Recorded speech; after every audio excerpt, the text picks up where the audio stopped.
Hello mga ka-trending, welcome back to ZK Trend. Isa ka na rin ba sa nakabasa sa naging post ni Mami Bang sa kanyang Twitter account? Maraming mga babis nga ang talaga namang nagbunyi sa naging update nga ni Mami Bang patungkol nga kay Donnie at Belle. Basta nga si Mami Bang na ang mag-post ay talagang alam mo na legit at marami ngang naging revelasyon si Mami Bang sa kanyang Twitter post. Kaya naman ang mga taga-suporta nga ng Don Bell ay talaga namang kinilig na at sobrang excited na nga sa naging anunsyo na ito ni Mami Bang. Ayon nga dito sa post ni Mami Bang sa kanyang Twitter account. Ayon nga dito kay Mami Bang ay may nagbulong umano sa kanya na busy na ang production o Dreamscape sa series ng Don Bell at hindi movie. Talaga namang may panibago na namang series itong ating Don Bell.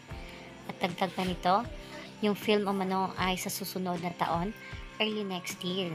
Kaya konting magugulatan lang umano ang ating Don Bell na mag-post nga sila ng kanilang mga pics. At ayon pa dito kay Mami Bang, matatag at matibay ang Don Bell at kahit anong sabihin ng iba, solid ang Don Bell. At ang series na ito ng Don Bell ay isang romantic comedy. Don Bell matibay, Don Bell solid sila. Kaya naman ang anunsyo na ito ni Mami Bang ay talaga namang nagbigay nga ng assurance sa lahat ng taga-suporta ng Don Bell. Ayan nga dito sa komento ng mga bula sa Twitter.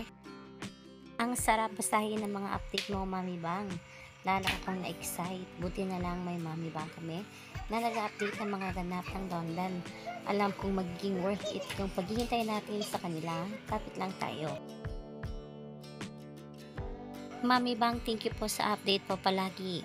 Naghihintay po kami sa Don Bell. Ready na po kami, super. God bless you. As always, Mami Bang, ingat po. Alat.